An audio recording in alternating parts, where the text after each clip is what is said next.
नमस्कार दर्शकों, मैं डॉक्टर पुनीत धवन कर्मा आयुर्वेदा में आपका स्वागत करता हूं और आशा करता हूं कि आप सब बहुत अच्छे होंगे। आज हम बात करेंगे सोरियासिस के बारे में, मिथ्स एंड ट्रूथ, यानी कि सोरियासिस के कुछ मिथक और उसकी सच्चाई, जिनके बारे में लोगों के मन में कई तरीके की गलतफहमियां होती हैं। सबसे बड़ी भ्रांति है कि सोरियासिस एक छूत की बीमारी है, यानी कि एक व्यक्ति से दूसरे व्यक्ति में फैल सकती है, जबकि यह पूरी तरीके से गलत है।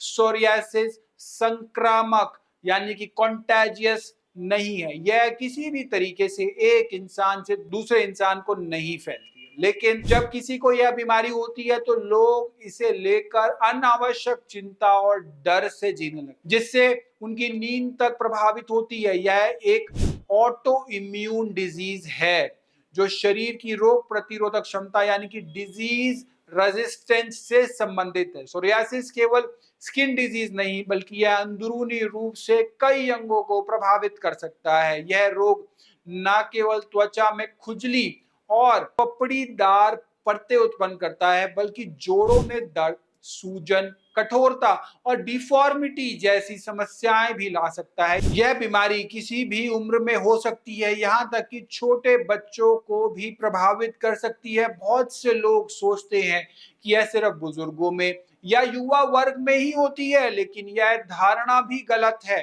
आमतौर पे यह विंटर क्लाइमेट यानी कि सर्दी के मौसम में अधिक देखने को मिलती है, लेकिन यह किसी भी मौसम में उभर सकती है। सोरियासिस का इलाज केवल मलहम लगाने या कुछ सामान्य औषधियां लेने से संभव नहीं है। यह एक जटिल समस्या है जिसे सर्दी के मौसम से देखना आवश्यक है। यह रोग केवल बाहरी कारणों से नहीं होता है, बल्कि शरीर के अंदरूनी संतुलन, खान पान, जीवन शैली, मानसिक स्थिति से भी जुड़ा होता है।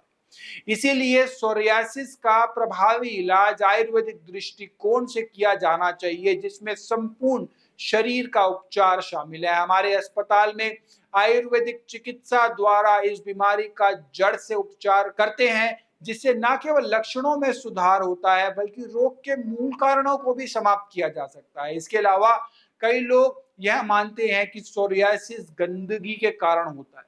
यह भी पूरी तरीके से गलत धारणा है। यह एक ऑटो इम्यून कंडीशन है जो शरीर की अंदरूनी असंतुलन के कारण उत्पन्न होता है। कई लोग इसे पेनलेस यानी कि दर्द रहित समझते हैं, जबकि वास्तव में यह कई मामलों में जोड़ों और अन्य अंगों में दर्द और असहजता भी पैदा कर सकता है। क्या आप भी किसी बीमारी से पीड़ित हैं? अगर हाँ, तो इस नंबर पर कॉल या व्हाट्सएप करें।